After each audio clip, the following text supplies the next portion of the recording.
bienvenue devant un nouvel épisode de Les droits humains c'est bien. On se retrouve ici, à Genève, devant le Palais des Nations Unies, pour en parler. C'est quoi les droits humains? Alors, les droits humains, c'est très simple. Peu importe ta nationalité, l'endroit dans lequel tu habites, ton ethnie ou ta religion, il existe des droits fondamentaux, inaliénables, qu'on ne peut pas t'enlever et qui garantissent le respect de ta personne. Le 10 décembre 1948, 58 États ont signé ce qui s'appelle aujourd'hui la Déclaration universelle des droits de l'homme. Je laisse la place à notre envoyé spécial expert en la matière pour plus de précision. Merci. Alors, les droits humains sont divisés en 3 catégories différentes. La toute première, le droit civil et politique, plus communément appelé le droit fondamental. Dans ces droits fondamentaux, on retrouve par exemple le droit à la vie ou encore la liberté d'expression ou aussi la liberté de penser.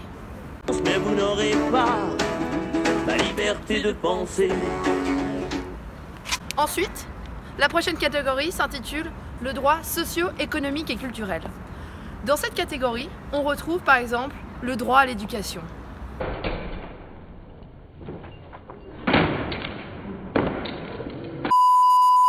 Et finalement, la dernière catégorie est le droit collectif. Dans les droits collectifs, on retrouve par exemple le droit à la paix, à la sécurité au sein d'un collectif.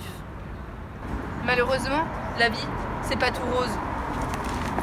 En effet, il existe encore de nombreux pays dans le monde qui ne respectent pas ces droits humains. Il existe encore de l'esclavagisme, il y a de nombreux problèmes d'égalité entre hommes et femmes. Et actuellement, avec le problème d'accueil des migrants, on est forcé à repenser à ces droits humains et à l'importance qu'ils ont dans notre société. Et les filles, vous en pensez quoi?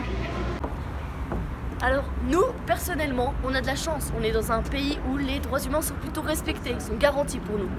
Néanmoins, il y a quand même beaucoup de choses qu'on peut encore améliorer. On peut encore se battre pour par exemple des causes telles que l'égalité homme-femme, qui n'est pas encore totalement respectée et qui nous touche particulièrement.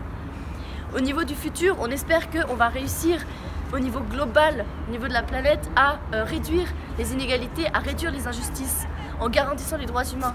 Et ça commence par exemple en soutenant des organisations et des associations qui se battent pour le faire et en communiquant autour de nous. Alors, malheureusement, c'est déjà la fin de notre épisode, mais à la semaine prochaine. Et n'oubliez pas, Les droits humains, c'est bien!